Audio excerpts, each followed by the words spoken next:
Hey all, we are so excited to be debuting our first official Brown Girl Breakdown.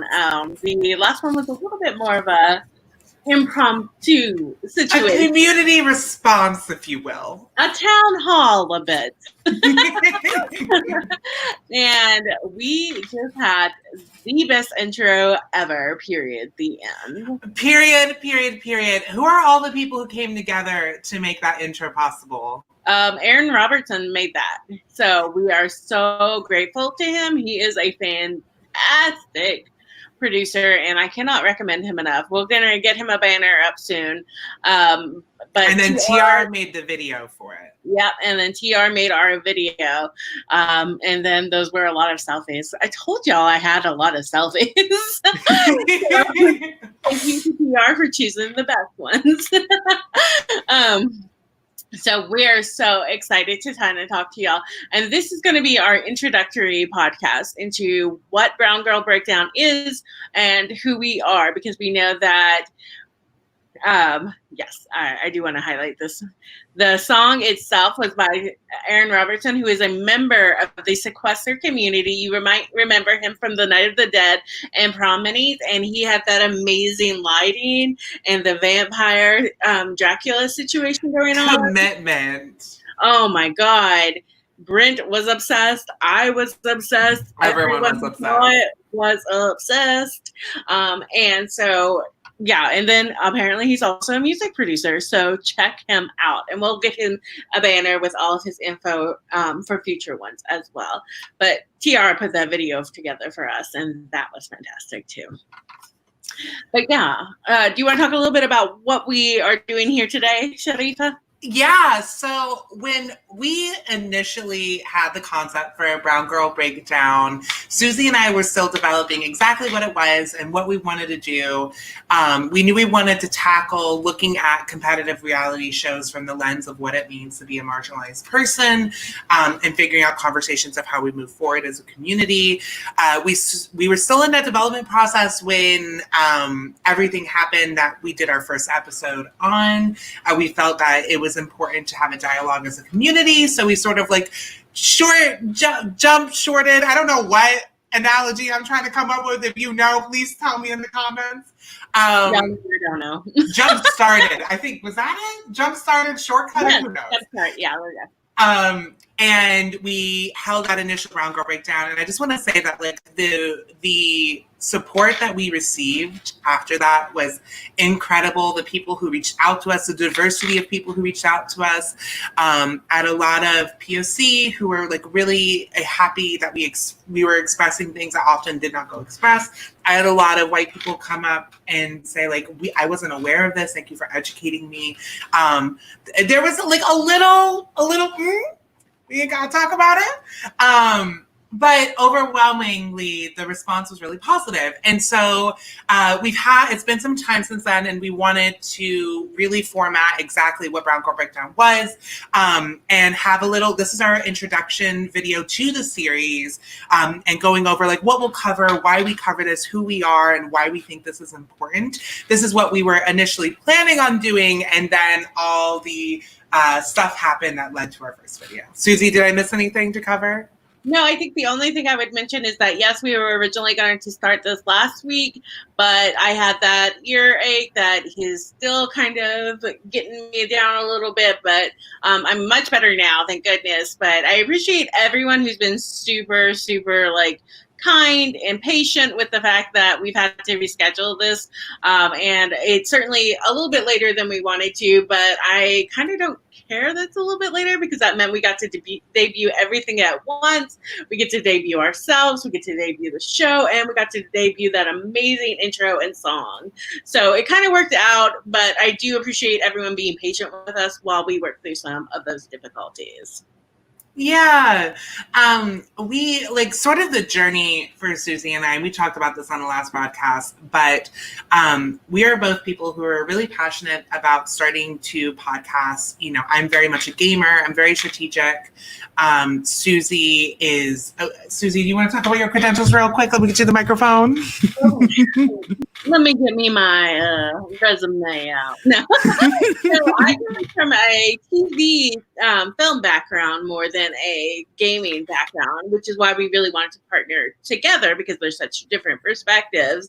I have a minor in screen cultures as well as gender studies from the University of Notre Dame, which means that for the past few years, I have been presenting, teaching, on a national level, at a college level, at a high school level, at a graduate level, on TV and film, and on pop culture and its intersections with gender and gender studies, particularly race and sexuality. That means I've presented on everything from like queerness in Nickelodeon TV shows to Latina Dad and Big Brother, to the star image of Chris Pratt. So I have talked a lot about TV and film, and I think that our different perspectives as well as our compatible energies, because Sharifa and I, like, you can't just do a podcast with anybody. So when we felt this flow going, we knew that we wanted to take it somewhere. And we didn't know exactly what that journey was going to look like for us to begin with. So our first initial thought is, let's reach out to some podcasters that we know and get their opinions, their ideas, kind of help us lay it out, because we didn't want to go into this willy-nilly with no plan moving forward. We wanted this to be important, and we wanted to be reflective of our passions. Very much so. That's when, and so that's when we decided to reach out to TR and Louie. And they were, to be frank, amazing.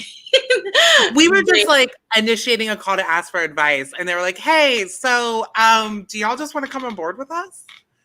And what I want to highlight there, and what was really important, is that TR and Louis recognized that they had a platform, and instead of like hoarding that platform for themselves, they said, like, we are going to share it with people who are, one, like great personalities, but you can bring a viewpoint that we personally cannot. And I think that's something really important that we can all like learn from, is what it means to like hold space, and what does it mean to hold space for others.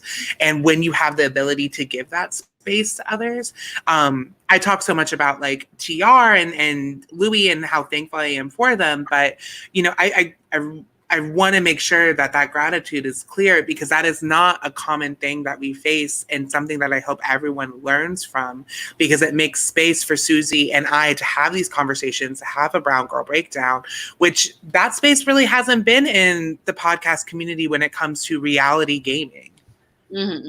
Yeah, and I think in general, you'll find it difficult to find places where people of color are kind of centered in podcasting in general, I would say. Not even just reality gaming, but in general. And so for them to extend us this space, and not only did they extend us space, but one thing I want to note is that they provided a lot of support on things that we couldn't have done on our own. For example, the theme song, the intro, but also how to create a platform, advice on things like our mics. And I promise, my mic broke on Monday, but I'm getting a new, better mic. It is in the mail. So, but also they don't ask us to do a lot of work where we are the only ones making decisions or doing the organizational work, blah, blah, blah. Instead, it's a true partnership. And I've definitely been brought on board as a diversity like fellow kind of idea in the past for things where we're either ignored or we're only trotted out to make that kind of diversity comment. And instead, we have like true relationships with these two guys, and they care about us as people, and they care about what we have to say. And you know, when we say something to them, they listen. And us. They listen. There's a difference, and I think Suzi highlights something that's really important, because, you know, I talk about this a lot, but I'm theater director. The work that I do is specifically political. I am dealing with these themes on a daily basis. And having to operate within institutional theaters, there is a huge difference between the idea of diversity and inclusivity. You can't just like get a seat at the table for a table that's never been meant for you. And that's often what's happening right now is diversity is sort of getting tokenized. And we're seeing a lot of people who want to quote unquote diversify and asking for diverse people to apply. And where that's amazing that you're recognizing that that space has not existed, commodifying somebody's diversity is not better than excluding them. It becomes tokenizing. And what was so wonderful about this relationship with us coming onto Podquester, and Suzi, correct me if you feel differently, but we were immediately brought on as leaders. Like, we weren't brought on as subordinates. We weren't brought on as people who were like, yes, girls. We were brought on as like, hey, everyone, let's have a dialogue. Let's figure out what is the best way for us to move forward. And I hope everyone knows that every time a decision is made for Podquester, it is with all four of us. And that is, for me, that was the difference between diversity and inclusivity.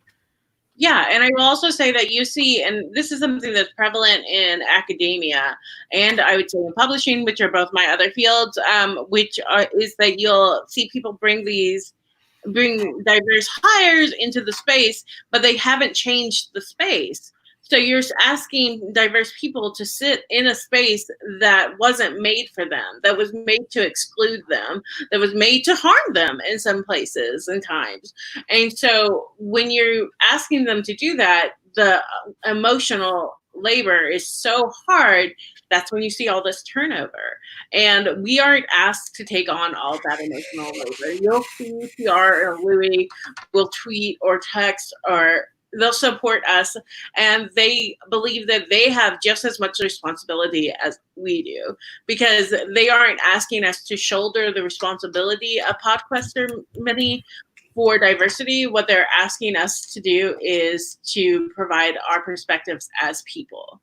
And to contribute as capable people, which is sometimes you feel value just because of the boxes that you check versus the person that you are. And that's really important to highlight. And I want to segue this over. And I also want to reach out to the chat that at any time y'all have questions, post them in the chat. When we have a moment, we will answer them, whatever you want to ask. This is the space, so please take advantage of that.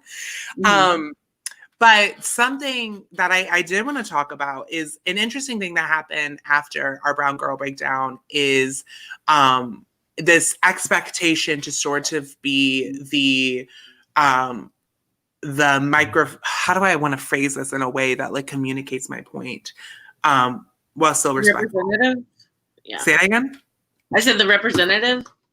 Yeah, is that like sort of became like the representatives of any divisive moment within the community. And there was an expectation for us to always vocalize around that. And it sort of goes into what Suzi was saying about like that quick turnaround. It's exhausting. There was a weekend, for me, after, some of you are aware, during the Survivor Mini, I called out a lot of what was happening within there and how I felt that the POC contestants were being targeted. And I made it clear that I didn't feel that they were being specifically targeted because they were people of color. I don't think that there was anyone's conscious mind of like, hey, Missy's Black, let's go after Missy.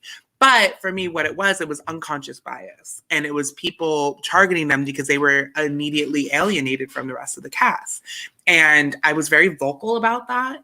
I was on Taryn's stream, and a lot of comments were made, some vicious comments were made, and I left the stream briefly because I found myself to get very emotional. And I feel oftentimes when people are upset about their mistreatment and they get emotional, that emotion is used to discredit their argument when it actually should support it because it affects their lives and it's personal. And I did not want that emotion to negate my argument in front of a majoritively white audience. So I left the call and I came back. And I want to say I got an overwhelming amount of support. I'm very grateful for the people who checked in on me, who made sure I was okay, who said what I was doing was important.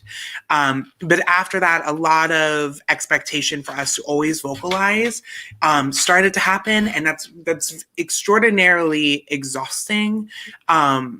to always rely on the marginalized voices within your community to speak up consistently on everything. And I just want to charge everyone with the understanding that you have autonomy. Your voice is powerful. Like, you have a platform. You don't need all this to be able to be heard. And when you see something, say something. If you're passionate about it, call it out and see where that leads. But expecting someone else to be a voice when you have your own, especially when it's relying on people who don't necessarily have that privilege, it's exhausting. So, you know what I'm trying to say? I'm trying to be a wordsmith about it. I think there's a two-pronged situation here.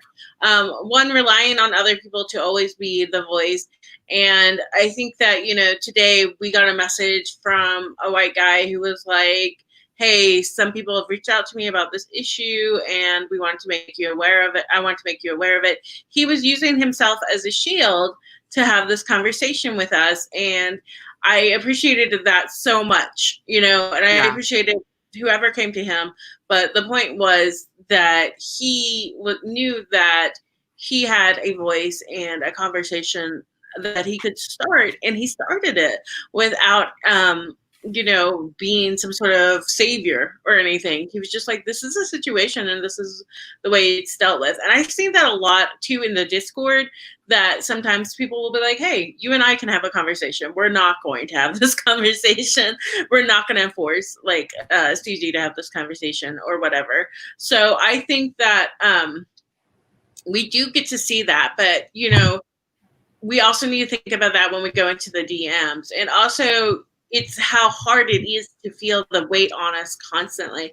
And I'm talking about messages while we're in the middle of podcasting, like an incomplete information, but we're expected to know everything immediately. And those kind of ideas that we can suddenly be everything and everyone. And we can't, and that's okay. We need a community. So I want us to build up together. And so the point of the Brown Girl Breakdown is not to be the two voices of POCs in reality TV.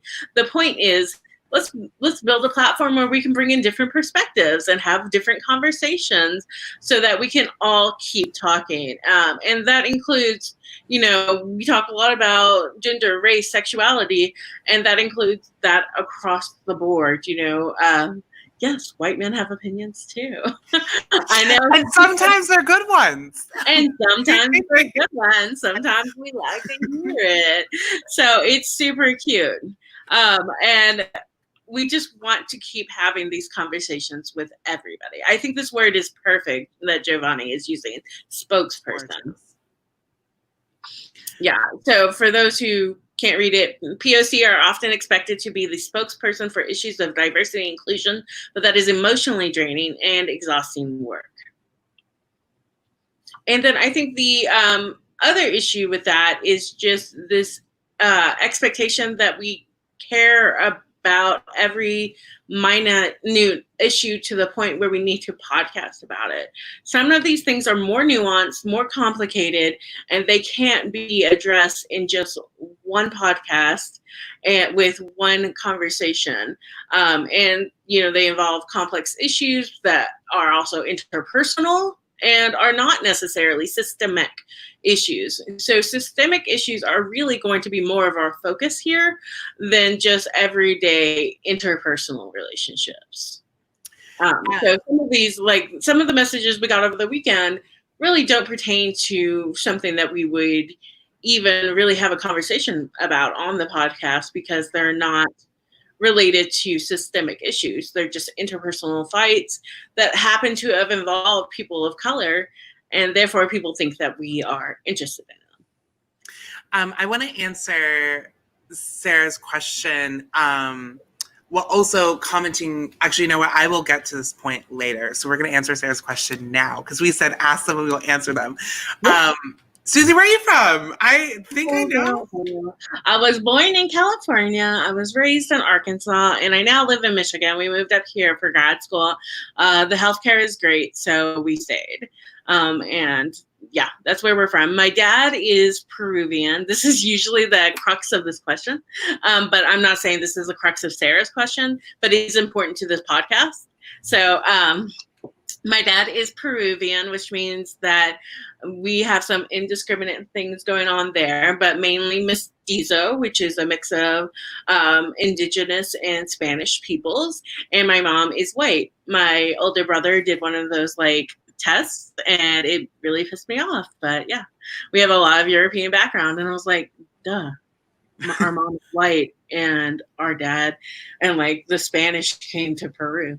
Shocker. It was like 66% a European, 33% indigenous. And I was like, yeah, that, like, did you need a test for that? Waste of money. I'm so terrified to take those tests because, like, I've understood my identity for so long. I don't need it to be like, hey, you're not any of the things that you think you are. Like, no, we're good. Let's. No, okay. I got mad because, like, the cops have, like, access to that data. Oh, yikes. I don't have, like, the police system as in general. So I'm like, I don't want people to have, I mean, I say that, but I have a ton of technology and I'm on a podcast right now. And so is it really that different? Probably not. Like, if they wanted my stuff, they would probably have it anyway. But that still, I was like, that's my DNA. You did not ask for my permission. And I will not be taking one of those DNA tests. That is a Sharifa breaking news report. But yeah, I'm also biracial. My mother is white. She is from upstate New York, and she met my father, who is Egyptian, in a y'all. This is way too much information for y'all, but I'm gonna give you the whole breakdown. In a full breakdown. She met my dad in Embassy Suites. He was here on a work visa, and then she moved to Saudi Arabia with him. And that's where they had me. I was actually born in Taif, Saudi Arabia, and then moved to the States when I was 3 years old. We moved to North Carolina, and pretty much bounced around North Carolina and South Carolina my entire life until I landed in Charleston when I was 12, and sort of this has been home base ever since. It's where I'm currently at. I was raised very strictly Islamic, and I consider myself to be culturally Muslim. I'm not practicing. That's a whole conversation to have on another day. But it's something that's really important to me.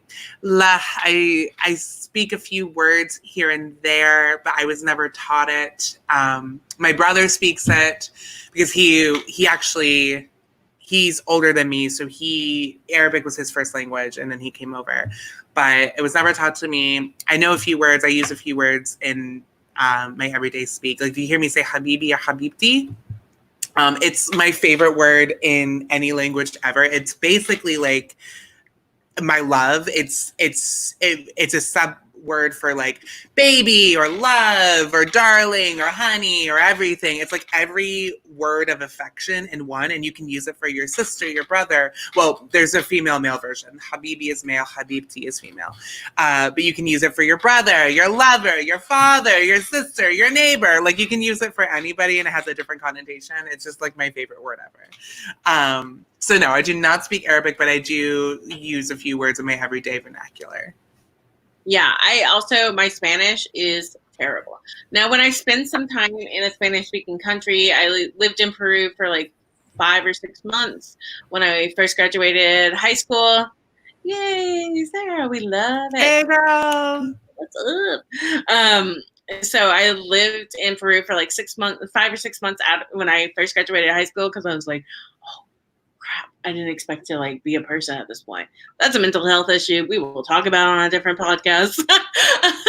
But also, Sarah, hop in my DMs because we're trying be the operative word to get together in Arab private minis. So hop in my DMs, girl. Girl, do it. And also I spent some time in Spain for a study abroad program. So when I'm in those countries, I can speak Spanish and understand it pretty well. But like in general, no. Like, and also, so to the point where my mentor, who is also Peruvian, makes the like, oh, the mockery, the mockery.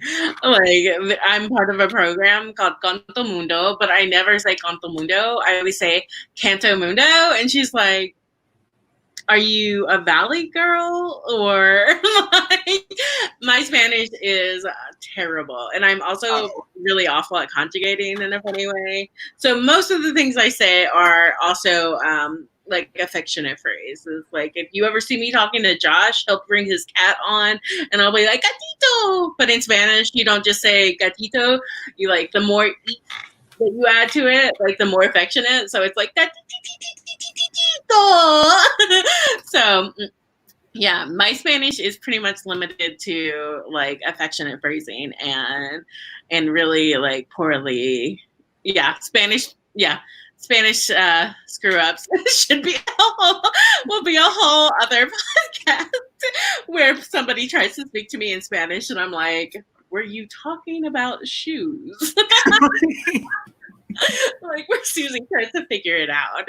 Oh, we have other people there's God. For me, there's this letter in Arabic, and it's not an H, but people interpret it as an H. And it's like the way that I was taught it, it's like if you're breathing on a cold glass and you're trying to make it fog up, you're like, it's like, and I cannot do that for the life of me. So like I consistently get made fun of by my family for my lack of it. Or I always feel like I'm not Arab enough when I say it around other Arab people and they check me and I'm like, ugh. I can't roll my R's. Like I was trying to order something in a Mexican restaurant once and they just like literally made fun of me. I was like, fine, give me tacos. I don't care. But Susie, can we get a breaking news report? Do we have that available? Yeah, we have that. Let me get it. We have a question from Ivan in the audience. Susie, are you applying for the Latinx Mini? I was not planning on applying. My goal was to do commentary for it instead. Though now I'm even more like afraid to do it now that I've revealed my poor Spanish. I feel like everybody's gonna be like, "Oye me, ella," and I'm gonna be like, "What? Girl, who are we doing?" Did you see that Muna was? You might have missed it, Sharifa, but Muna was talking about it in the Facebook group that she wants to do one for people who speak more than one language. That would be beautiful. It would be beautiful. I saw some people were like, "That would be hard to watch." Because we're going to have a ton of people who speak a ton of different languages. And she was like, yes. See, but that's why I want like an Arab mini, because I just want to see people use like halas and wallahi in like a game context that would just make my life. Why is that a cop-out answer? Oh, well. That's not the one I meant to think. I never highlight negative comments about it. But this week is going to be, this month is going to be really amazing. We got All-Stars all through July. Melissa, you always a real one. Can we just highlight her real quick? Thank you for your undying support. We really appreciate it. Every day. And that's true too. That sometimes the minis aren't just for the audiences. Sometimes they're, to just have fun amongst family, or as my Latino brothers would say, familia. Now I'm just going to be throwing Spanish in when I can. Although, it's interesting, like growing up in like the interesting thing about my childhood is because I identify fully as Arab because I was raised, how do I want to like phrase this in a way that is still respectful to the fact that I love my mother and she's an amazing human. But I was raised in a very strictly Islamic household, going to see my family in Egypt, going to the mosque every weekend. And for me, there's this really interesting divide when it comes to being multicultural that you oftentimes sort of feel left out of both communities because you're so busy integrating in. And for me, what happened is I was too ethnic for the white kids. And then when it came to being at the masjid, what actually prevented me from being able to connect with the other kids was my femininity. You have to remember, like, I'm trans. I was raised as a boy. And I remember I used to try to sneak into the women's prayer room because it tends to be separated. And I would get punished a lot because everyone thought I was like peeping on the girls. And I was like, no, this is where I'm supposed to be. But there's this really interesting divide when it comes to being like a millennial person to being someone who's multicultural, who is growing up currently and figuring out where does your like race and identity intersect in that. Yeah, I don't know where I was going with that, but it felt like something that was important to say. No, I think it's also interesting because I grew up in Arkansas when there wasn't a big Latina or Latinx culture there. There's now like a Mexican consul, but when I was growing up there wasn't one, and there wasn't a large population. And in fact, I didn't know any other Latinos besides my siblings until I was in high school, and that includes. And then I met like two in my high school, and so. But I still always identify as Latinx, not because like of my culture growing up like you did, but because that's the way I was seen. And that's what it comes down to. Like, race is not something that is real. It's constructed. It's absolutely constructed. And that means that, like, living in the United States right now, I am raced as mestizo and Latina, and that's just something I have to accept. Now, when I go to Peru, like, it's also, I am very tall in Peru. That's very nice for me. I'm 5'4", but in Peru, like, the average height is like 5'2" for tallish people or something like that. So I like stand up taller, and I'm a lot lighter. So there, I'm definitely have like light privilege, and I have like, when I walk on the street, they're like, Americana, Americana. So that's a whole breakdown episode. So when we think about how race is culturally constructed, I could not ever identify as anything else besides Latino when I live in the United States, because my brown skin, the fact that my name is, like, I almost said my full name. Well, Suzanne Florentina Garcia. Like, you're not going to read that name and be like, oh, no, what's the race? Did you ever want to change your name? I go by Suzi. What do you think? Like, I definitely whitened the hell out of my name. Suzanne is my mother's name, who is white. So it was already a white name. And like, me not recognizing that because I didn't have other Latinos around me, I then went by Suzi to even whiten it further when I was in like junior high. I used to hate, so my full legal name, and I'm in the process of changing it to my gorgeous name that you see below, is Sharifa and Mahmoud Al-Qadi. And it's always like been such a designifier. God, y'all really need to start jumping on me for mispronouncing words and trying to act like I'm fancy. I can do that. You know that I cannot. Signifier. There we go. A signifier of my heritage. And, you know, there's a whole larger conversation about, like, what does it mean to be lighter skinned? What does it mean to be white passing? Colorism is such a giant thing when it comes to any community of color, and especially within the Arab community. My family is Egyptian, and the colorism in Egypt is ridiculous. And I'm on the lighter side of that. My brother, myself, and my father, which is funny because my two uncles are actually darker skinned. But my father himself is lighter skinned. And then, of course, my mom. And it used to be funny because my namesake for my last name, Yasmin, is actually my cousin's name because she is one of the best humans in the world. And it's my favorite name. And I really wanted to take a female last name when I was... It's a very sexy name, I have to be honest. Oh, Sharifa, Yasmin? Are you? Who are you talking about? It's a sexy name. I really do. I know that might be weird to people who aren't like language freaks, but for those of us who are language people, that name is just like, okay, I mean, we're turning in our tongues. We are eye moments. It's a sexy name.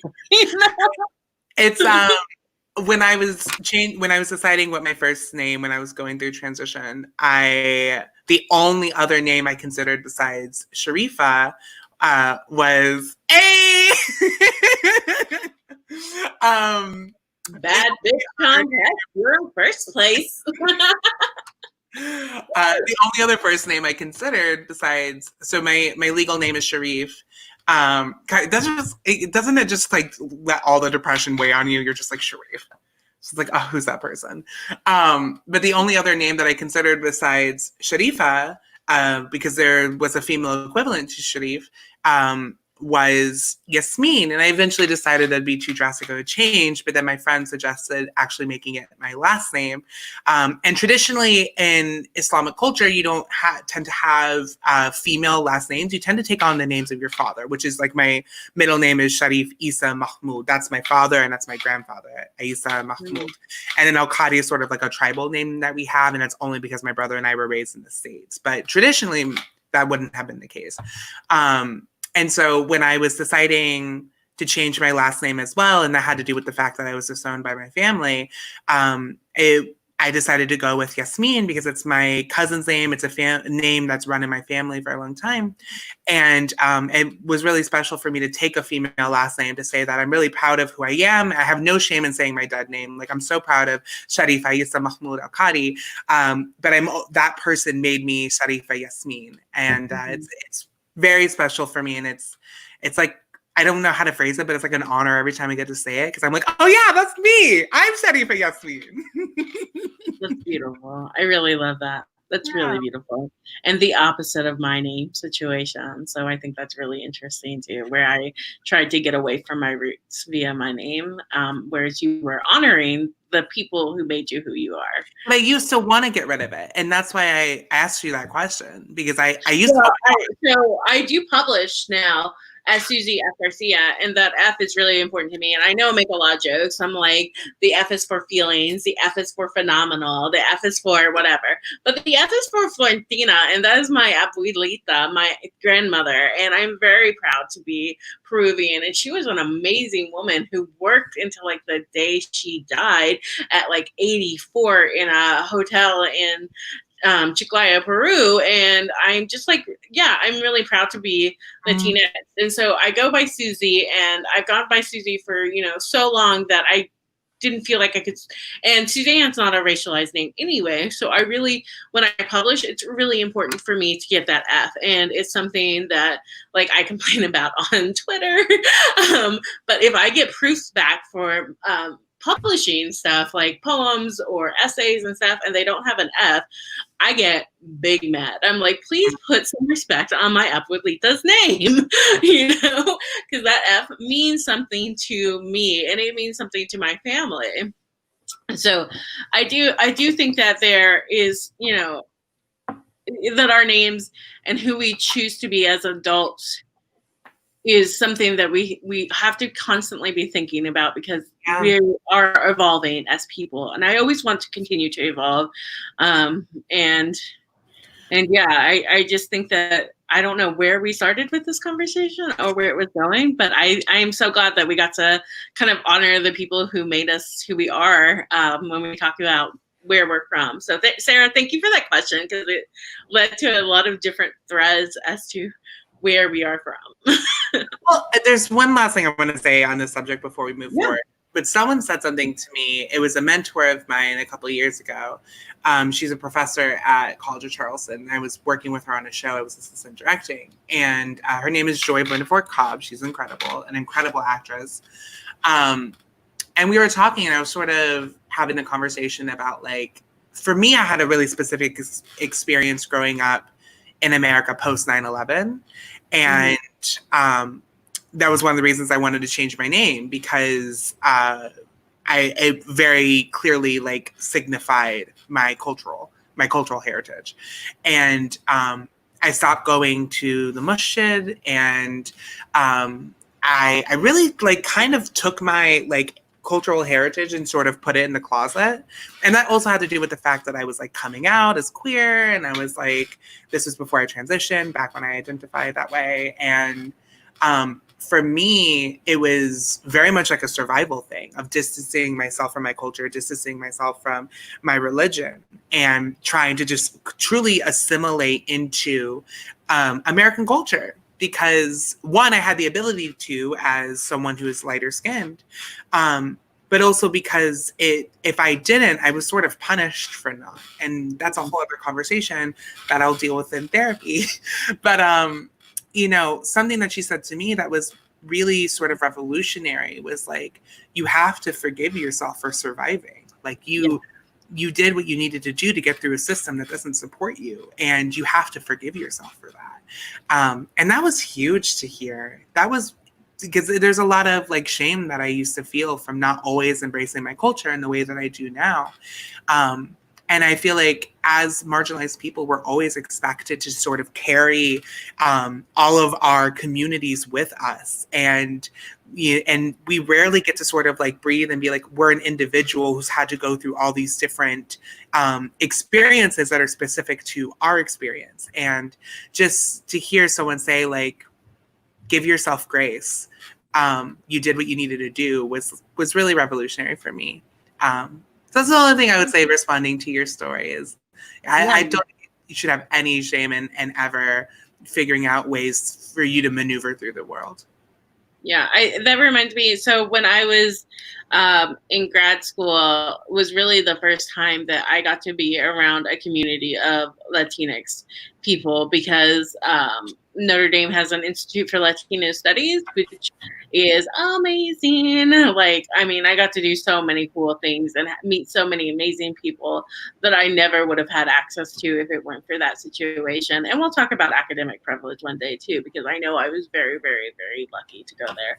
I went to community college. I went to like a commuter college, and then I found and then I went to Notre Dame. So we'll have that conversation one day about the difference in those kinds of systems, because I am a 100% scholarship kid and I know my luck. But yeah, so that was the first time I got to like meet a community of Latinx people. And I remember we were having lunch one day, and they would ask grad students to sit on and have conversations with potential hires. So I was sitting at this like really fancy restaurant with a bunch of other Latinx students, and y'all know I ordered everything. I had wine, I had an appetizer, I had dessert. But the point of the conversation really got around to like all of us talking about how insufficient we felt as Latinx people. Mm-hmm. Like, I'm not Latinx enough because I'm biracial and I don't speak Spanish, or I'm not, we talked about the division between those who have paper and those who don't have papers. And that's another conversation that we would love to have on Brown Girl Breakdown, the discussion of immigration and documentation and who is the face of that, and the realities of that. My best friend, just published this amazing memoir called Children of the Land about his experiences in DACA and in his MFA program, etc. Marcelo Hernandez Castillo, pick it up. But yeah, I think that, a lot of us feel isolated and sit with shame about not being whatever idealized version of who we think we should be. Oh, we really got there tonight, huh? And that's why I think these conversations are important, because when we started to talk, what we realized was we had two things in common. One, we were all failing at being that idealized version. And two, none of us had the same version of an ideal, of the ideal Latina or Latinx person. And so of course we were going to fail. Like, to me, Marcelo met all of the correct criteria, and he was the Latinx person, and only he could really speak on Latinx issues, because he knows the struggle. And he's Mexican, for example, and I'm Peruvian, and they're very different. And I can't speak on Mexican issues, so I can't speak on Latinx issues. Those kind of conversations. And Ivan, I'm going to hit you up. I see him in the chat. But yeah, so how we set ourselves up for failure because we're not having conversations with our community. And I really want Brown Girl Breakdown to open up those conversations, so we stop doing that to ourselves, so that we start taking the shame, putting it into the light, and seeing that it's nothing, that it has no power over us, and that it is absolutely false. Speaking of conversations, if there are any questions that you have that you would like to ask Suzi and I in our introductory podcast for Brown Girl Breakdown, please go ahead and throw those in the comments and we'll try to get to them. Yeah, I mean, the thing that took me such a long time, and I'm still learning, like even just going through my transition, you know, I sometimes feel that I have to present hyper feminized in order for my gender to be respected. And if not, then I'm going to be misgendered. And for me, like even now I'm sort of defining for myself, like, what does it mean for me to be a woman? What does it mean for me to be Arab? What does it mean for me to be Muslim? And it's, all those things are adjectives that just define me, but like I am me. God, I'm not eloquent right now. Y'all call me out, but I am me, and all those things are a part of me, and I get to decide what that means for me. And when I sort of learned that, I don't know if that made any sense. No, it did. Sorry, I just you got a little muffled there, so that's why I was like, oh no, let me bring my microphone closer. there you go. But you get like when you've forgiven yourself or not. This is not even a marginalized thing. This is just for everybody. When you forgive yourself for not being the ideal version, for not being the perfect version, and you finally allow yourself to just like be who you always were meant to be, whatever those things that define you, you define yourself. And that for me has been like the greatest difference between my transition and what it meant to move through the world as Sharif and what it meant to move through the world now, Sharifa, is that I get to be me in a way that I'm not hiding myself anymore. Today, I got, which is why my face looks a little darker, I got laser hair removal for the very first time. I've been saving up for 1.5 years because it's costing me $1,000 for 6 sessions, which is insane. I cannot believe I just swiped my credit card for that, but debit card. She got that debit money, y'all. But it was a really special moment for me because that has been such a insecurity in terms of me being able to identify as the person that I am. And it was really a celebration for me to define what it means to be me, and that you have to respect what I say that I am. And if you don't respect that, then you're not somebody that I want to spend my time with. Yeah. So we have some great questions in the chat.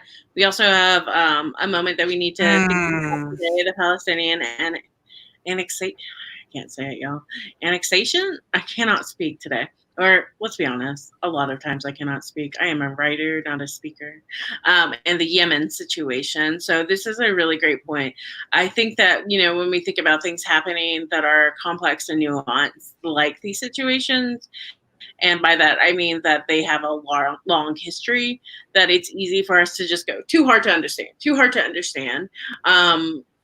Hope everyone's okay, and move on. So I think this point about getting out there and reading, and let's come together and think of some resources that would be helpful to people who are unfamiliar. I know I don't know as much as I should about these situations.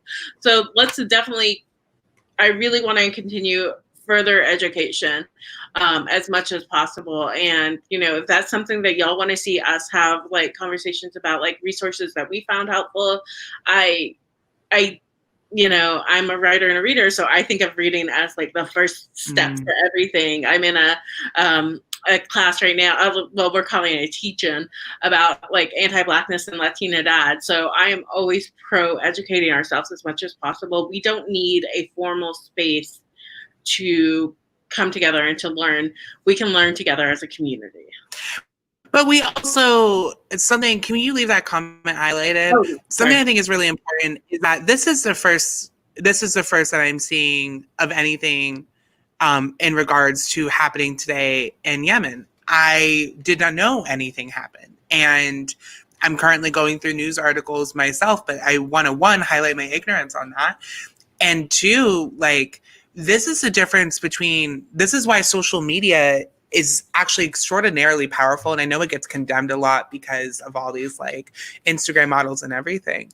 But you have to understand that what's regulated through the news cycle is specific to what is going to trend, what is going to be popular, what are people going to want to tune into. And a lot of the issues that Sarah's bringing up are not things that are being covered in the way that they should. And the awareness for these things are not happening. They truly aren't. So please make sure that, one, you recognize when you're unfamiliar with what's happening. And two, you're talking about it on social media, you're educating yourself, and you're making sure that you spread the word. Because if you don't, these conversations aren't going to happen. I didn't even know about this. And I'm going to be honest about my ignorance in that. I know, of course, about Palestine, but I did not know about the Yemen situation. So now I have some homework to do tonight, and I will be having some things to talk about on Twitter. Yeah, I'm really excited to look up some resources and figure this. And it's always weird because I'm like, I'm excited to learn. And people are like, about terrible things, Suzi. And I'm like, I'm excited that I know more about the conversation and can contribute.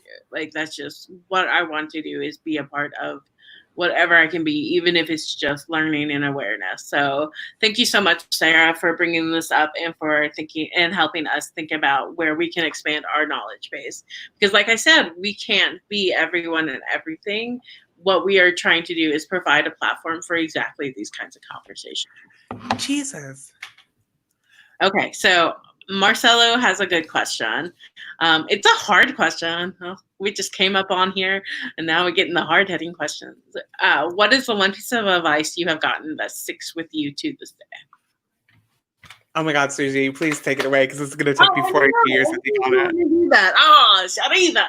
Okay, so for me, I think one of the hardest lessons I've had to learn is how to deal with feeling like I'm going to break and not getting out of a cycle of anger and hurt when it comes to trauma or micro or macroaggressions, in the workplace, in the school environment, wherever we are. Sometimes these things can be really consuming. And for those of us who already suffer from things like depression or anxiety, this can be something that breaks us. So for me, one of the hardest things to learn is that, distraction doesn't mean that I'm forgetting.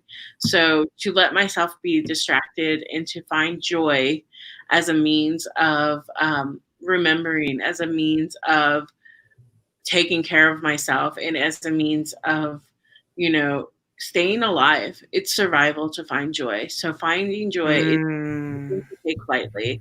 I think Mona even spoke about this when she talked about why she decided to do Winners at War, and I was so glad she did, because we all know that, like, Winners at War, I had an emotional breakdown, and that was okay too. And how passionate I believe that it's okay that you can cry in front of people and be emotional, but yeah, to take, my joy matters, and that just because I'm joyful doesn't mean that I can't also be angry and hurt about a situation. But living in that anger and hurt is not going to help me survive. Living in joy will. And that doesn't mean I ignore the anger and hurt, but it means I don't let it take up 99% of my day. I let it take up 40. And when things are going up on, sometimes, yeah, it takes up 80 or 90. But, for the most part, I try to carve out at least a little 10% of that joy that keeps me going until the next day, even if it's just like joy in cuddling with my cats, or joy in reading a poem I love, something that will make it okay that I'm not focusing on the terrible. For me, it's not actually a piece of advice. It was a moment that happened in a rehearsal room that turned into a moment of advice for me. I was working for an incredible director, and this is another question. We'll talk about it in a second. But I was working for an incredible director, assisting her. Her name is Pro Nusif Sadat. She is a Arab female director, and there's not a ton of us in the field. And we were rehearsing Doll's House Part 2 at Actors Theater of Louisville. And the room was really incredible because it was all women identifying people except for one person. And that was including the actors, the director, the stage management crew, everyone who was in the room. And there was only one male identifying person in the room. and he was not at rehearsal that day. And so it was just all the women, and like all these things were happening. We were all just like apologizing. And she was just like, nothing like a room full of women and apologies. And I don't know why that hit so hard, but it like went right to my core, because especially as someone who's at the intersection of like male and female, you know, living my life where everyone expected me to be masculine, I always made myself smaller because of my femininity. And I always prevented myself from taking space because of that, because I didn't feel like the space was given for me to have. And I'm someone, I apologize a million times. I physically make myself smaller. And it was because I, like, through understanding systemic structures and society and what it meant to be feminine, I was taught that if I wanted to be taken seriously, if I wanted to be powerful, that I had to be as masculine as possible. And I tried to emulate that in my work. I tried to be authoritative, and I used to talk in a deep voice. God, I hate this voice so much, because this is my natural voice. And I used to do everything I could so that I'd have the ability to take space, so I wouldn't have to be a woman in a room apologizing. And when she said that, that was also at the precipice of my transition. But it made me realize that, like, we have to change what it means to be a leader, and we have to change what it means to take up space. My femininity is not a weakness. My femininity is my strength. My femininity, my empathy, my kindness, my heart, that is my greatest strength. It is not a weakness. And realizing that all came from that one line, nothing like a room full of women and apologies. So take up space and don't apologize. Unless you did something bad, then you should apologize. Yes, but don't apologize for taking up space. I think that's an amazing lesson that I think we're all learning over and over again, women trying to, especially. I still apologize, jeez. Oh, I apologize all the time. I apologize. I have gotten better at it. Now I'm a bit more tactful. Now I'm actually a little bit more manipulated with it, because I'm like, oh, I'm sorry. I'm so sorry. That's Spanish. What was Jalen Jones's question? So you talked about moments where you felt, I don't know why I was just reading on the screen, not reading out loud. You talked about moments where you felt invalidated in your identities. What is a moment where you have felt your truest, most authentic self? The very first time, okay. This is all linking together because I just had laser hair removal today. And I'm being very open about being trans, which normally I am not. I think it's just the mood I am. But please don't ask me questions unless I open the door to it. I will make the decision if I want to talk about it. But the moment I felt like my truest authentic self, and I was just telling this story today. So about the idea that I used to present as masculine as I could, I have a really thick, like, Middle Eastern beard, and I used to grow it out to like I said, to try to be as masculine as I could, and I hated it so fucking much. And I remember when I finally acknowledged that I was trans, I went into my bathroom, and this was when I was doing my fellowship Actors Theater of Louisville, and I took a razor and I shaved, and it was the first time I had shaved in years, and it was just my bare skin. And I looked in the mirror and I was like, oh my God. And then I put on makeup. And I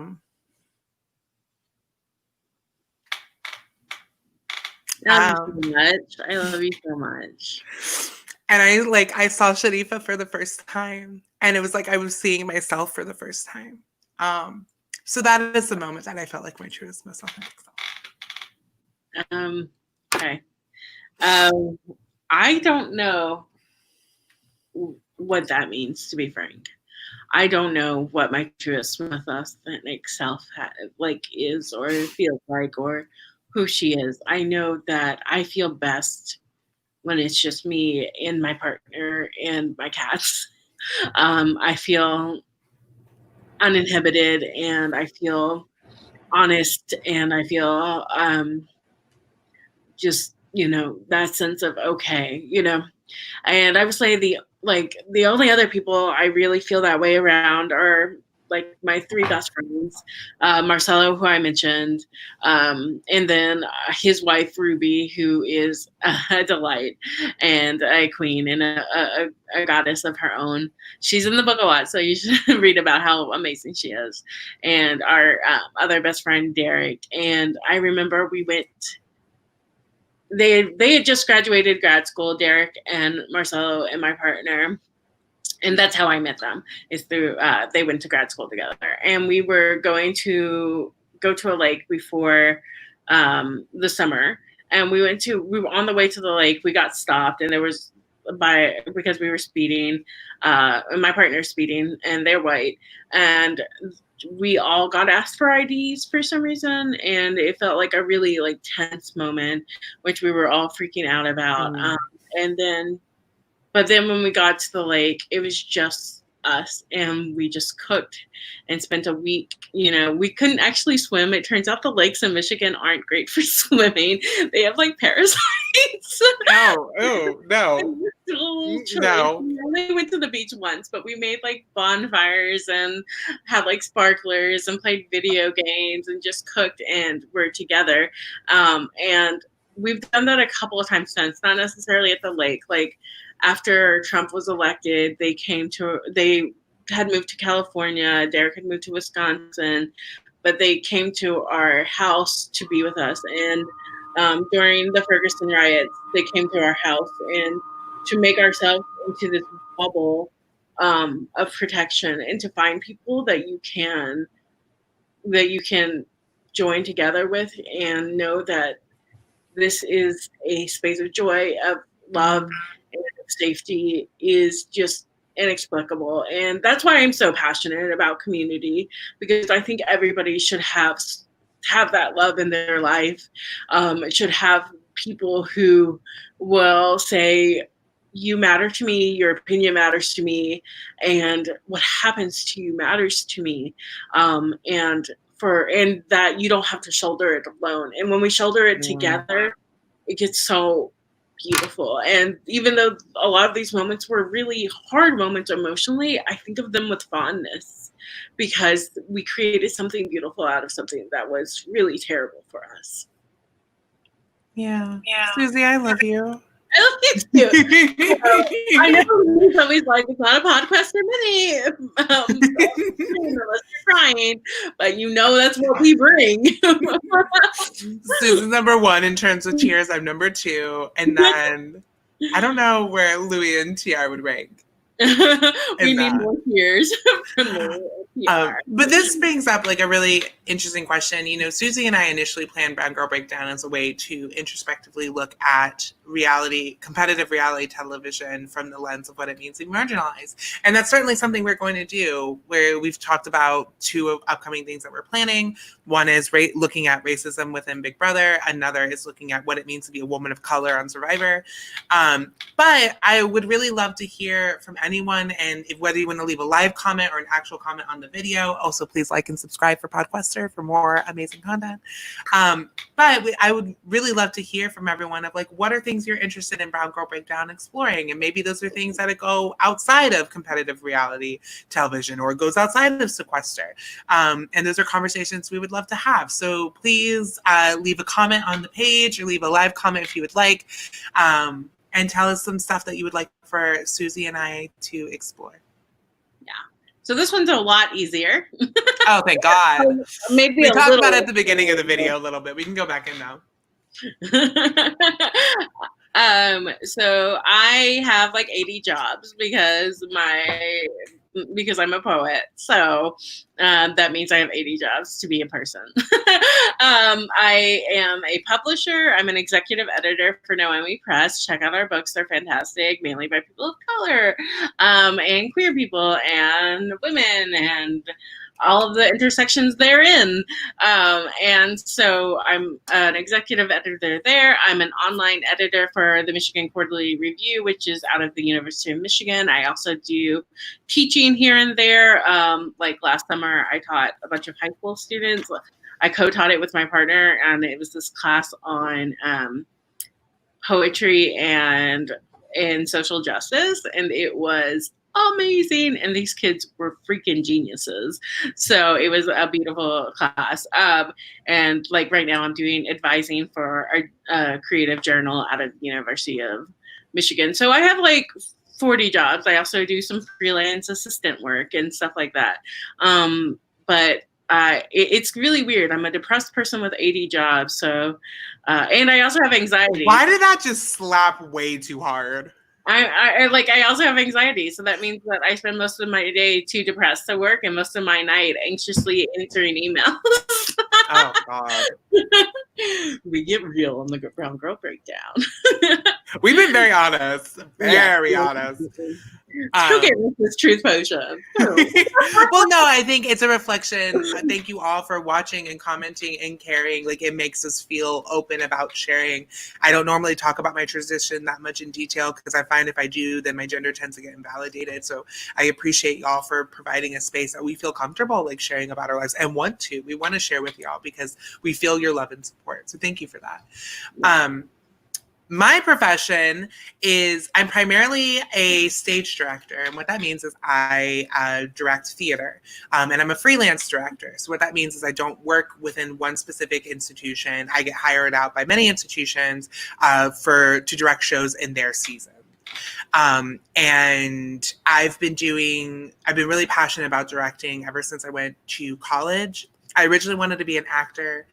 But I found that the roles available to someone who was as feminine as me were very limiting. And when they did exist, they were oftentimes very negative and stereotypical. And I knew that I wanted to change that. And so that meant being the person on the other side, the person who had power to create teams that look like how the world looks like. And I'm really passionate as a director of cultivating not only just diverse and inclusive teams, but teams of really skilled people who rarely get the opportunity to show what they have because of their marginalization. So oftentimes in casting and design and production, which in the theater world, truly a lot of the diversity is focused on what's happening on stage, the visible diversity, and that's not what's happening backstage. And I'm really passionate about creating teams that are as reflective of our world in every aspect, on every aspect of theater. So traditionally, I am a director and I will actually be getting my MFA in directing at Brown University in fall 2021. So I have a year before I go, which I'm very excited about. At least let me not get into all that. And then I also am a playwright as well. My first play is getting published. It's called The Devil's Between Us. If anyone has New Play Exchange, I'll let you know. You can go and you can actually read it if you want on New Play Exchange. But my play is being published. It's called The Devil's Between Us. It is about a trans Muslim woman who comes back home to South Carolina for the first time in 10 years, where she is reunited with her ex, who is a closeted man named George from before she transitioned. And a whole lot of stuff is brought up and a whole lot of tears are shed.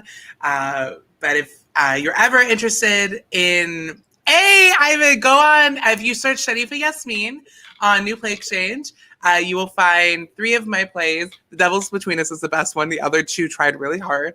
But go ahead if you feel like having a read, download it. It's a play very special to my heart, and it's very much a fictional way of me sort of exploring my childhood and how that's affected me as a person. So yeah, so I am primarily a theater director, but I also playwright. Yay. So I wanted to address this really quickly, this idea of imposter syndrome in academic spaces. I have imposter syndrome in every space. I mean, like, literally, I often, like, have to feel like I need to carry around my resume because even just doing this podcast, like I said, like when we approach people about it, and Louie and TR weren't the only people that we were reached out to for advice. We've gotten amazing advice from other podcasters. And like one of the first things I'm like is that, you know, I have a degree in this. I present at national conferences. I go to spaces and I'm just like, I promise the credentials are there. Like, it's not enough to just be like, I'm knowledgeable. I have to prove it to them. And, you know, I don't know if that goes away.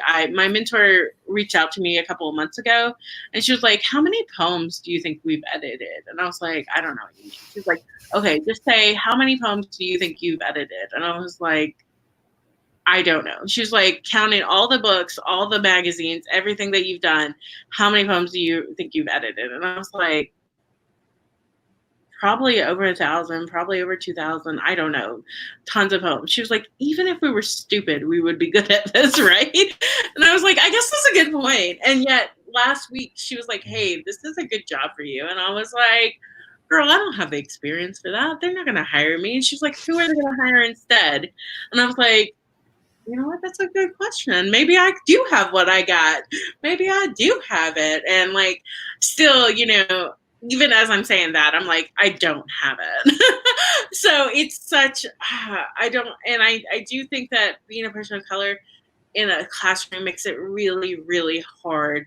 As a student and as a teacher, I can't say how many times I've done something or gotten something and had someone say it was because of my race or my gender, or my sexuality, that it looked good because I'm a queer Latinx person on a stage getting something, and that's why I got it. And I'm like, so, you internalize that. You're like, maybe it is. Maybe, I am they did choose me for this reason. And so it's hard to get away from that. And I encourage us to keep having these conversations, because I'm not saying we can all overcome it all the time. But if you have somebody else that you can say, "Hey, I don't think I'm good enough to," then you have somebody else who can look you in your face and say, "No, you're wrong. You're amazing." So I want us to keep building each other up. I have a couple things to say off of what you just said, Suzi, but I do want to get to Sarah's questions because they're incredible. Thank you, Marcus. I love you. But there's two pieces of advice that I've been given that I want to say. One is by the same director who said the previous thing, A Room Full of Women and Apologies, Perone. I was asking for her advice because I felt like I was oftentimes getting jobs so that I could, fill some minority ticket, and not because of my skill, my ability. And I want to be so clear. I'm an incredible director. Come see one of my shows. Yeah. But it's taken a long time for me to have the confidence to be able to say that, because I oftentimes felt like I was being brought into spaces to fill a minority ticket. And something she said to me, she said, because I asked her, like, have you ever felt like you've been hired just because? And she's like, yeah, absolutely. And I was like, what do you do? And she was like, make sure the next time you get hired is because of your talent. And that it's not how do I want to phrase this? It's one of those things where we sometimes get like a foot in the door for the wrong reasons. And not actually being recognized for our ability to do something. And what I really appreciated about that advice was like, don't let that detract you.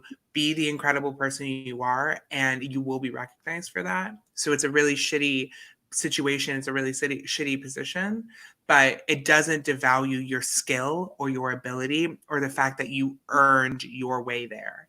And that was a really hard lesson for me to learn, and I'm still learning it. The other is, it goes to something else that you said, Suzi, about applying for a job. And there's a woman who works, I cannot remember her name, but she's incredible. She works at the Public Theater in New York. And a group of directors were talking with her. And she's the youngest, I really wish I knew her name so I could give her credit. She's the youngest producer at the Public, and she's a young woman of color. And everyone was like, how did you get this job? Like, because producers tend to be, especially at an institution like the Public, which is a really big theater in New York, they tend to be older because theater is a very ageist position. And she said, I sort of realized that women were hired for their credentials and men were hired for their potential. And I said, I'm going to go in that room and I'm going to get hired for my potential. And that is the reason that I've applied for all of the fellowships that I have. And I've gotten a lot of them. So that's a really big piece of advice to take too, especially for women identifying people. Amazing. Do we want to get to Sarah's question? Yeah, I haven't even seen it yet. I'm still so far behind. I'm in all these other ones. I We already do. have a million things to say on this. I mean, just like this is a. I mean, like absolute. I just want to say we see y'all because thank you for being honest back with us too. We really appreciate y'all talking about your struggles, and that's what we want to do is have this community where we say something, and if you feel comfortable, you say something back. So we Ivan, just want to send build that me. rubber. I'm so sorry, Susie. I just got really excited. Yeah, Ivan, send me your resume. do it. I'm always looking. So like, send me your resume. I'll DM you my Twitter. And I also know a lot of directors who are also always looking for Latinx actors. Amazing. Okay. Found Sarah's questions. They were not even on, like I was not even there yet. So this is a fantastic question. I Such a good do like question. I do. I was talking about name situation the other day. I can't remember who it was. We had somebody in a regular mini whose name was who was Chinese, and but anyway, he like three-fourths of the like at least for the first 2 or 3 rounds, every time he went into a room, he had to have a conversation about his name first and foremost, and it's just such a struggle to have that kind of conversation every time. You go into a room, and that's something that we also see in real life. It's something that as an instructor in college, I have seen a lot of people who change their names to anglify them to make them easier for pronunciation. And that would be a wonderful conversation to have with people uh, who've faced those conversations in the on Brown Girl Breakdown, because that is definitely some of it. Accent is definitely a big part of it too. People, if you aren't readily understood, or if it takes just a moment in a quick base game like Sequester, it's going to hurt you, because they need you. They just want to make decisions fast, fast, fast. And what about your ally if you have to take a moment to listen to them or something like that? So it becomes this really huge disadvantage, and I think that's why international minis are so cool, because we're talking about, and it's the same thing with the POC mini, where people are on the same playing field and we don't have to have those conversations. Or if we have those conversations, you don't feel like as disadvantaged by them, right? Like those conversations are a little bit more organic and a little bit more like, you feel me, you feel me, you feel me kind of situation, instead of being like, I have to do this because the majority of the cast doesn't face this kind of situation. So I have to downplay or overplay or replay how I do something as simple as say my name or speak clearly. Sharifa, you seem to have a disagreement. Go ahead. Oh, wait, it was about the international mini because I actually found with that final two, and that final two I believe was Alex and Renzo, correct? For the international mini. I think so, yeah. Yeah, I actually felt that I felt that there was a bit of a language barrier because you had Renzo, whose second language was English, and you had Alex, who has this like very posh British accent. And I felt like it sounded like Alex's points were being articulated better, even though Renzo was making great points as well. And I also want to be so clear that like Alex played a stunning game. He absolutely deserved to win. I also felt that Renzo played a really great game too. And I felt that there was an unconscious barrier between Renzo being able to own his game or no, be recognized for his game because sitting next to Alex, who had this like very posh accent, it was easier to sort of validate Alex's argument and invalidate Renzo's and not see exactly what Renzo was saying. So international mini broke more barriers in that regard, but I do feel like that's something that's important to recognize and to share. And that's something I'm really passionate about too, because my dad has a really thick Egyptian accent. And my dad's accent, oh my God. I had to teach him how to say the word cockamamie once. I don't know why he needed to know that word, but having to teach your dad syllable by syllable cockamamie, like first you're like, what is this word? You're like, what is this word? And then you have to have your dad say cock 80 times, and it's very uncomfortable. No, I have to like translate for my. I'll translate for my dad when he's trying to say English and people don't understand him because I understand what he's saying, so I like have to translate it. But in terms of going back to the question too, to discuss the topic within parameters of sequester, based on your experience, you find that the game is more difficult for minorities. Short answer is yes. Long answer is yes. But what I want to recognize within sequester is I think that it is one of the very few competitive games where it is closer to having the outlook that these competitive reality shows should have, and it's closer to being where it needs to be. We find that women are often celebrated. There's a lot of very like strong women of color who've played the game, who've been recognized. Sometimes I felt that it's borderline on tokenism. Sometimes I felt that it borderline on fetishism, and that's a whole other conversation that we'll get to. But it is closer than your shows like Survivor and Big Brother, but it doesn't mean it's there. And that's something that I really hope we can recognize within the game, because, you know, I applaud it so much for the community that it's built and the diversity and inclusivity that's inspired. We're still not there. People, you know, and that's just because us as a culture are not there. All that anybody wants, and it's why I speak up on things that I do, and it gets me grief sometimes, is for us to be able to maneuver through society truly being equal. I don't want like all those straight white men to be targeted and eliminated subsequently. Like, no, that's not the points that I'm making. But what I I'm just kidding. I'm just kidding. But what I do want is I want to be on the same level playing field. I want to come in with the same amount of privilege, and I want to have the same ability to maneuver through the game. We oftentimes have to work twice as hard to make it half as far. And to be a woman of color, to be any sort of marginalized person and actually close the deal and win the game is an incredibly difficult thing to maneuver, because you're not just playing the game itself, you're playing the whole other game of life on top of that, and having to be aware of who you are and how that affects how people are interpreting you.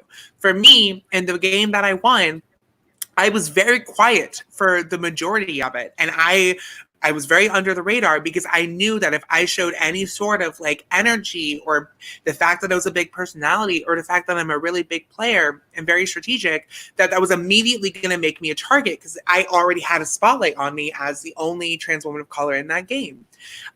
So I had to be quieter. I had to be more under the radar. And when I saw the ability and the opportunity for me to take control and know that I will be able to be safe because of it, because I've set myself up in a position that I can be, that's when I took control of the game. That's when I blasted through. So I want to recognize that it's amazing that people of color and marginalized people and women have the ability to win sequester in the numbers that they do. It does not mean that we're there. It does not mean that everyone still plays the game equally. Oftentimes, as marginalized people, we're playing two games at once. Yeah, I mean, we have to think about the fact that sequester is not completely, but is partly at least, a game of social capital. So who goes in with the most social capital is definitely a conversation that we can talk about, because social capital is not a void. It's made by the world we're constructed in, just like race and gender. It's a constructed concept. So how can we, pretend like when we enter sequester, it stops existing? It doesn't. And I do love sequester also because, disabilities is a conversation we will definitely be having. But there's no way I could ever do like Survivor or Big Brother or anything like that. They'd be like, get on a wall. I'd be like, girl, I cannot get up on a wall alone. I'm staying there. I lose. Okay? I lose. So the end period, I lose. But, sequester is more than that. So we are already making a lot of really interesting steps, and also having these conversations, and the fact that these conversations, I don't want to be like they're universally celebrated, like the community is perfect, because we know it's not. But I do want to say I have felt very welcomed, and part of that is going to be Louie and TR, who are amazing allies and friends, and part of that is this connection I have with Sharifa, and but it's also just, the people who slide into my DMs to be like, loved the podcast, loved you. It's the people who treat me like equals, even like when I'm giving them shit on the podcast, like last night, it's just creating friendships and wanting to be happy for each other.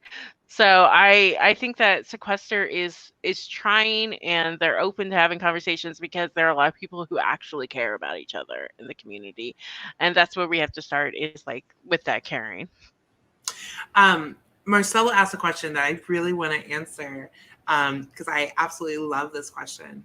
Okay, let me see. I don't see it. Oh wait, is it as the actor? Look at all these Latinx actors. I love Suzi. Hey, also send me your resume. Oh, if you're an actor, send me your resume. Do it. Do it. Are there any new POC? I'm sorry, I had to do that one really fast, and then I lost Marcellus. Okay, let me find him again. Well, sorry. This is a side conversation, but oftentimes this is to go to what Giovanni is saying, but when I work with, I'm oftentimes working with white casting directors, and I specifically am looking for to have a cast that's reflective of the world that we live in. And it's not oftentimes the people who I'm being seen audition. And a lot of times the response will be, well, those people aren't out there. And it's like, they are out there. You're just not looking for them. And they haven't been given the opportunity to be seen. So you should work harder so that they can be. So I'm always looking to try to make connections, especially when it comes to actors of color. So I genuinely mean that. Please DM me. Always trying to have a larger web. All right, so to answer Marcella's question, as a Latinx actor, my question for Sharifa is, are there any new / unknown POC playwrights you'd love to recommend? And then Suzi also has a question in there as well. But for mine, yes, oh my God, I have so many. Carly Rae's, God, I was about to say Carly Rae Simpson. Hold on. I thought you were going to say Carly Rae Jepsen. No, she is an incredible writer. And I'm about to call her Carly Rae, the pop artist. Give me 1 second. I'm just making sure I have her last name correct. Nope. Of course, I look for Carly Rae and I get Carly Rae Jepsen all coming up. Suzi, do you want to answer the question real quick while I look this up? Yeah. So I'm an editor. So you can kind of if you go to www.suzifgarcia.com, you can check out all the books I've edited. So I would recommend I would recommend all of those authors, and almost all of them are people of color. Roberto Tejada, Vanessa Villarreal, Thierry Mient, all of these amazing authors of color, some of them emerging, some of them are more established that I've been working with. The best friends that I just mentioned are amazing writers, Marcelo Hernandez Castillo and Derek Austin. He's a fantastic queer Black author who is just like, if you love, like, okay, he is not camp. He is luxury. Okay, he is writing religion and sexuality, and he is a Beyonce video in the Louvre, like that whole situation. That is Derek's aesthetic, so you got to get on it because it is sexy as hell. But yeah, you can also just check out the books I've edited, and I would and almost all of them are people of color that are fantastic. And Muna and Charlie and I are going to do a poetry roundtable for Podquester Mini, so definitely look out for that. And we're going to be maybe doing a little bit more too. We might do a book club if people are interested. And for fiction, I would recommend Brandon Taylor. He's a Black queer writer. His book Real Life just came out, and Britt Bennett. Brittany is a fantastic writer. I love her to death. She's a great person. Her first book, Mothers, was out last year, and then today her second book, The Vanishing Half, was just announced that it will be an HBO limited series. So check out Britt. She is doing it. Also, she's the one who got me into Scandal, and then like she had meetings with Kerry Washington like 2 years later, and I was like, you manifested it. So she's also got power. And Gio Tolentino, for people who like essays about like about just like pop culture and stuff like that. She's a very accessible writer. She's new. She's in the New Yorker and stuff.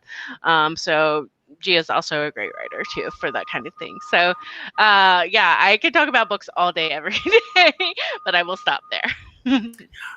So the person's name that I was trying to remember, and for some reason Carly Rae Jepsen was manifesting in my head, is Charlie Evans Simpson.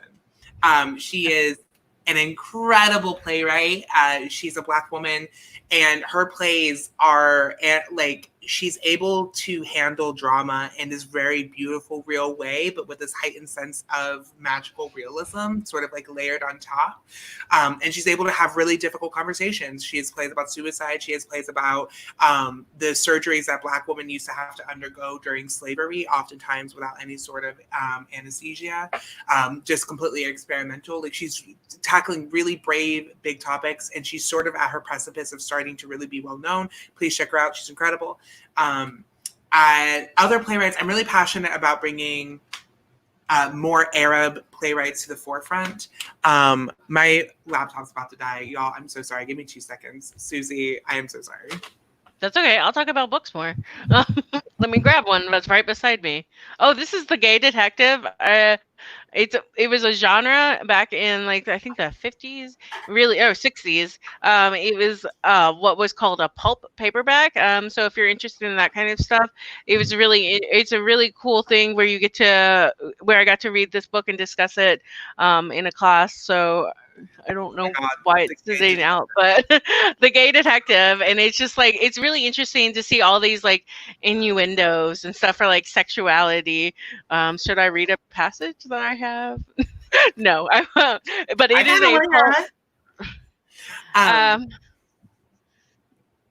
well, while you find the passage, I'm really passionate about bringing Arab playwrights to the forefront because it's often a really neglected community within the theater scope. An incredible playwright that I've had the pleasure of working with as a dramaturg, who I cannot wait to direct one of his plays, is Adam. I want to make sure I am pronouncing his name correctly. I'm trying to find it. Adam Asharif. He wrote an incredible play called Drowning in Cairo, which is about what it in Egypt, it's not necessarily illegal to be queer, but it's illegal to be queer. And so what oftentimes is you get hit with certain laws like decency laws. And he wrote about the specific event that happened on the Nile River. It was this nightclub on a boat that was sort of like an underground for queer men to connect with each other. And it got busted by the police, and he wrote this incredible play called Drowning in Cairo about it. It's on New Play Exchange. Please go check him out. Omir Abbas Salim, I just directed his play Mosque for Mosque, which is about a queer Syrian American who is raising his sister and has this interesting relationship with his mother, who's accepting of his sexuality, and is dating this white guy who is like well-intentioned, but kind of says the wrong thing. And it was just such a beautiful reflection of family and life. And to get to see that happen with an Arab family, that we are just like everybody else, it was really powerful. And it also ties in the Trump Muslim ban and how that's affected a lot of Arab people and a lot of Muslim people. Other playwrights are Amal Curry. They wrote She, He, Me, which is the first play about what it means to be trans in the Arab world. It just premiered a part of the Criminal Queerness Festival. It's also on New Play Exchange. Please check that out. But yeah, those are some playwrights that I'm really passionate about, especially Arab playwrights, because they often aren't given the space to have their stories heard. Sorry, I was incredibly messy answering that question with forgetting how to pronounce people's names and needing to grab my charger. Thank y'all for bearing with me. That was Yeah, a Sharifa this is screw all up. live, y'all. All live. I decided that like trying to pick a passage makes it hard because you have to like have context and stuff. So I'm just gonna read the back, and I want to talk about like why it was such an interesting read, which is the class was on gender and space and like how gender is affected by space and stuff like that. So we were thinking about sexuality, and this is why art is so important because even though this was like a pulp paperback, which was like meant to be kind of thrown away, kind of how we think about like romance novels. It's considered like a lesser art. It's a really great description of things that were happening and how sexuality was policed and how people got away with it, like, and all sorts of things. So this is the back. A gracefully aging chorus boy who packs a pistol and carries a PI license. A down on his luck football stud who might not be as shocked as one might expect upon learning that some boys do more than bathe in a bathhouse. And a vivacious vixen with a tight rough trade and a room full of kinky secrets. Along the way, we meet handsome thugs, catty drag queens, sleazy gender businessmen, corrupt cops, and tainted politicians. Um, so this is like they call it a masterpiece of hard-boiled camp. So I mean, like honestly, it was a fun read, and it was also like, so today's recommendation, The Gay Detective. I might have to check The Gay Detective out. That sounds kind Girl, of do really it. entertaining. It was, I mean, like, honestly, it was good for educational purposes, but also, like, it was enough of a good book that I was just, like, reading, and I was like, oh, right, supposed to be taking notes. Like, on space and how gender is affected. So, yes, this will be available later. It will be archived just like the rest of our videos. And we're actually going to start closing up shop soon. So if you have any other questions that you want to get in, please do. But I also want to shout out Debbie in the comments. I'm sorry that you're going through what you're going through right now. Yeah. And we wish you a speedy recovery and are sending you love and warmth. And I'm glad that you're able to spend some time with us. And hopefully that should make things a little bit better. Yeah, I agree. Like honestly, and this was like a conversation I had to have with the Podquester team like a week or so ago, which was just like, I can't. It takes a lot of work for me to be a person. I was saying this morning that it's gonna be weird when we actually leave our house again because I wear so much makeup to be on here. Like, you can't see it that well because of the camera, and stuff, but I can't like there's a lot that goes into me feeling comfortable to be on screen, and some of that is breaking down just through time, including the fact that like I'm on here in like an old ratty sweater and my hair is dirty, and I was just like, I don't care, I have a commitment, I'm gonna be here, but I also know that like because of my anxiety I can overrun myself. So talking through that with Sharifa and Louie and TR, who were like, that's not okay. You can't overrun yourself. You can't burn out. We don't want that to happen to you. Let's figure out a sustainable schedule for you instead of a schedule in which you are like going 100 miles an hour and then break down. And so like trying to navigate our illnesses and our personhood and our ambitions with this imposter syndrome can culminate in some very dangerous moments. So thank you, Debbie, for talking about how hard it can be to fake it, because that is something that like I know I'm negotiating how fake I want to be on here, because I was like, I want to bring high energy. I want to bring joy and love and be Susie on here. But I also want to be very honest and real with y'all. So negotiating those kinds of like things are some things that Sharifa and I definitely talk about privately, and I'm okay, sometimes talking about that publicly too. And Debbie, just you saying I have difficulty made it easier for me to be honest and say I also have difficulty. So I really appreciate you being honest with us and opening up to us. Susie, also thank you for opening up. Thank everyone. We have a question from Eric. as somebody who's on the exec board of the Vecepia Tari fan club, I am. Which returning season do you think she would have done the best in? That is a really interesting question. I do think it's hard with Winners at War because I feel like the old school players were particularly targeted.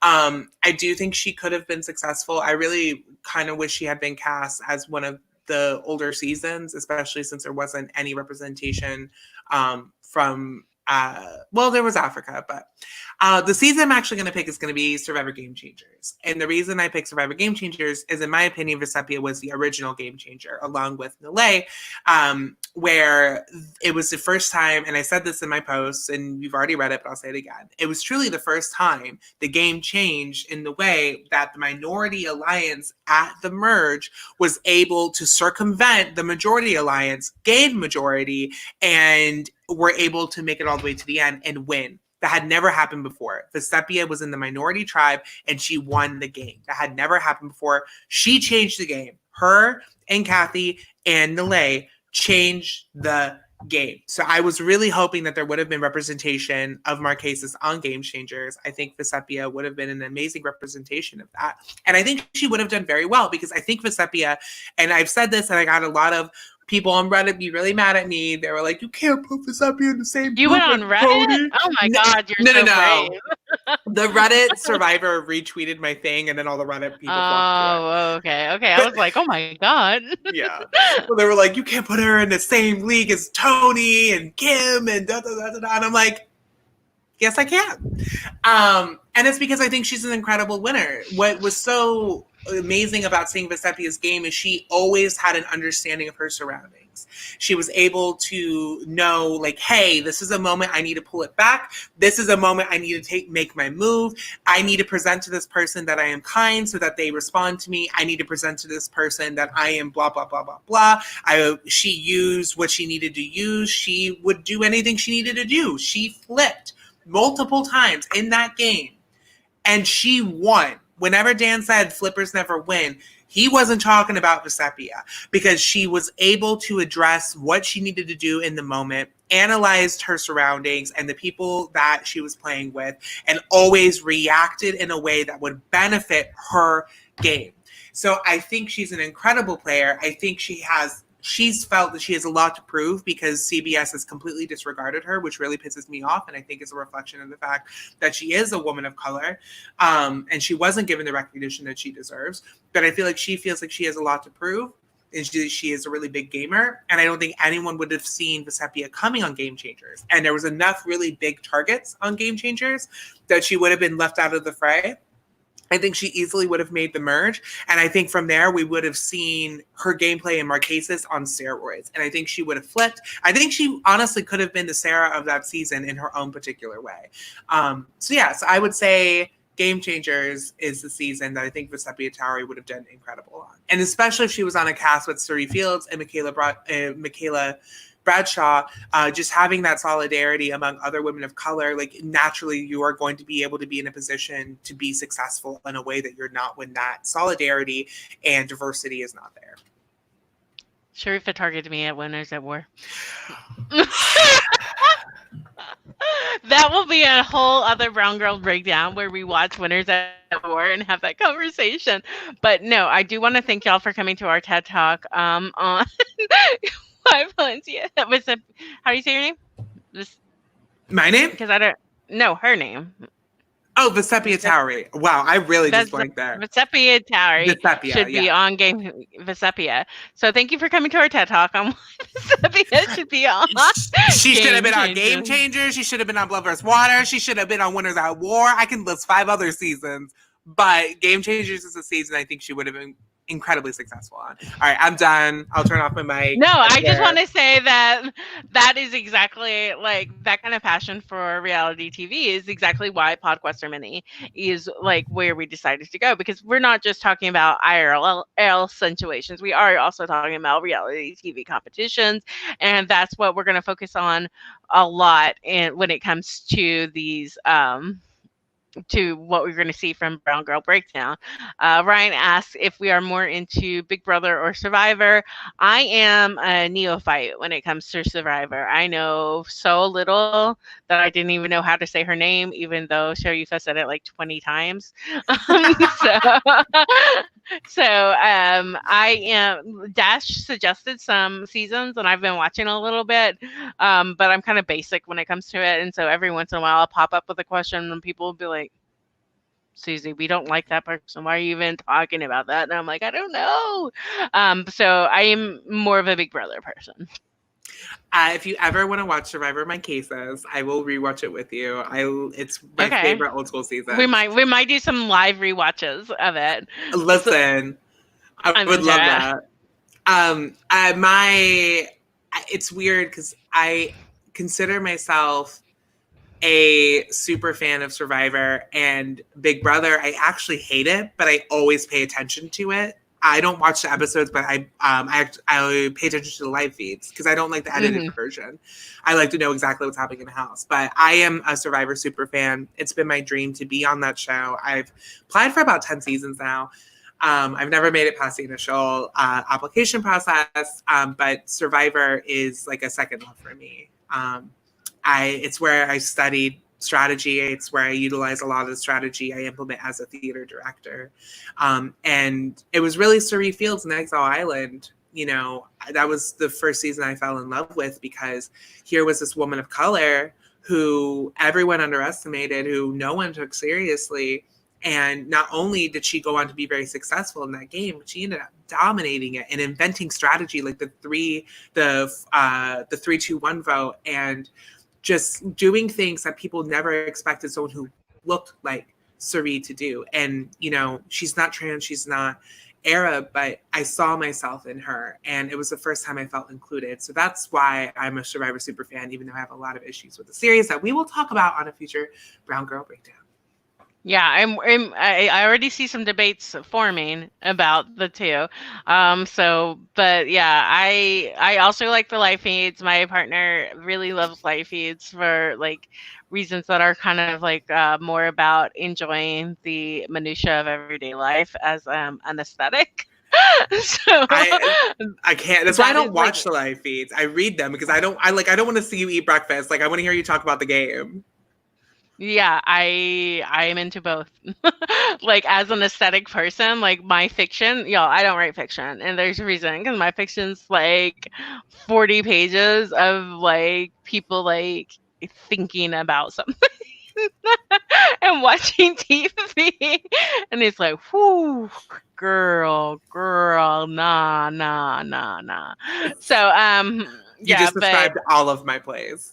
So I mean, I love the live feeds. I also like them because I can put them on while I work, and if nothing's happening, I can keep working. And then when something's happening, I'm like, "Ooh, good excuse not to work." So there's a couple moments I turned on the live feeds. One, Big Brother 15. It was after. God, whose eviction? It was the night that Aaron flipped Candace's bed. I actually watched it all in the live feeds. That was an amazing night for live feeds. It was awful for what was happening to Candace and the people of color in that house. But it was a very visceral night to watch live feeds, and it wasn't boring, which I oftentimes find that it is. Eric, that is like absolutely my favorite thing in the world building. Like I love the first book in series of books because of that. Like if anybody asks me, they're like, what's your favorite Harry Potter? I'm like, the first one. What's your favorite Twilight? The first one. Like I don't care. It's the first one because I love to see how worlds are built, and it is like an obsession. Also, coming up this month in July, my friend Keenan is publishing an essay on the video game Civilization and Solange and world building while black in the Michigan Quarterly Review. So follow my Twitter. I will be retweeting the hell out of that because it's an amazing essay. Okay, so yeah, but we do need to wrap up. This is otherwise we are going to get into these debates about Big Brother, Survivor. I also watch Top Model, so we could have those conversations. But I don't know Convenience Store Woman. I should look that up. I do like a day in the life of situation. So I will look that up, Eric. Thank you. But is there anything else y'all really want to know, or Sharifa, anything you want to say? I'm gonna read a poem tonight because it's our podcast and I get to. Yes, you do. I do want to say there's a lot of conversation happening about Candace in the live chat, and we will be talking about that. We are planning on, we have been for a while now, but hopefully soon. We will be doing a Brown Girl breakdown on race within Big Brother. And that is a whole segment I want to talk about, is specifically Black women and how they're able to navigate the game and how they're oftentimes ostracized within those structures. And Candace was one of the clearest examples of that. So we will be talking in depth about Candace in Big Brother 15, as well as many other women in Big Brother. So we will be getting to this, but tonight is a no. No, but I'm so glad that y'all are interested in those conversations. So if there's nothing else, I guess I will read the poem. And it's the 4th of July this weekend for those of us who live in America, and I know it's Canada Day for those who live in Canada. I didn't know it happened on the same day. Well, it's not the same day. July 4th is July 4th, and today is Canada Day. Oh, got you. Wow, she just had a moment. Cool. Whew. So nationalism is a whole other conversation, but it's definitely related to some of the things we were talking about, and how this country was built, etc., is definitely a larger conversation. But I want to read a poem by Ada Limon, who's just a fantastic poet. Definitely check her out. And it's called A New National Anthem.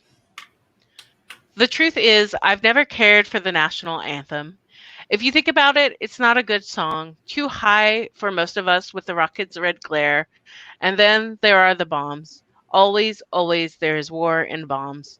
Once I sang it at homecoming and threw even the tenacious high school band off key, but the song didn't mean anything, just a call to the field, something to get through before the pummeling of youth. And what of the stanzas we never sing? The third that mentions no refuge could save the hireling and the slave. Perhaps the truth is, every song of this country has an unsung third stanza, something brutal, snaking beneath us as we blindly sing the high notes with a beer sloshing in the stands, hoping our team wins. Don't get me wrong. I do like the flag, how it undulates in the wind like water, elemental and best when it's humbled, brought to its knees, clung to by someone who has lost everything. When it's not a weapon, when it flickers, when it folds up so perfectly, you can keep it until it's needed, until you can love it again, until the song in your mouth feels like sustenance. A song where the notes are sung by even the ageless woods, the short grass plains, the red river gorge, the fistful of land left unpoisoned. The song that's our birthright, that's sung in silence when it's too hard to go on. That sounds like someone's rough fingers weaving into another. That sounds like a match being lit in an endless cave. The song that says my bones are your bones and your bones are my bones. And isn't that enough? All right. So thank y'all so much. I know she's fantastic. She is also like one of the coolest people in the world. So Ada Limon, she's an award-winning poet. Check her out. I think that's from her latest book. But I will also be posting it on Twitter for anybody interested. Thank you all for joining in on our first official.